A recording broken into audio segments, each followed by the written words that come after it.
akajadiliana na wanafunzi wake, akasema mtu haustahili, kuanzia leo haupo.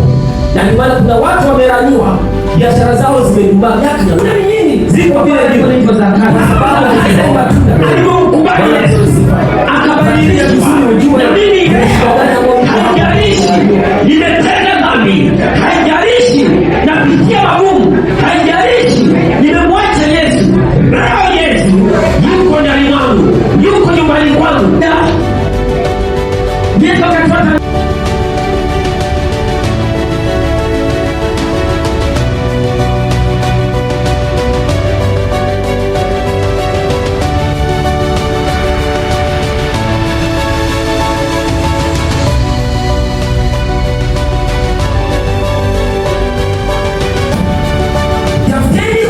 Ufalme wa na hayo yote mnayoyataka ninyi mtazidishiwa.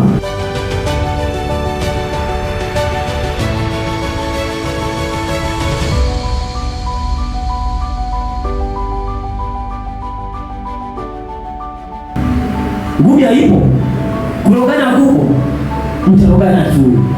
Mtupigeni akili tu, akili kichwani, Yesu moyoni, pesa wapi? Mfukoni. Kwa hiyo ukiwa na wokovu, hakikisha uende na mambo yote kama yalivyo. Uwe na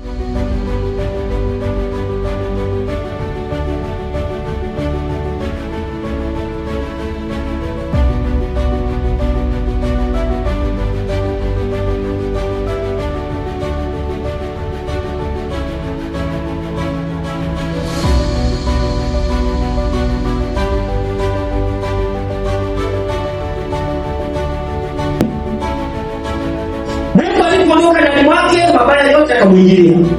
Anaondoe, alafu Yesu akaenda ndani mwako. Aichukue nafasi ambayo ilikuwa imeibiwa. Bwana amewe sifa.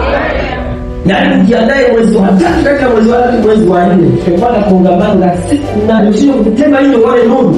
Siku ile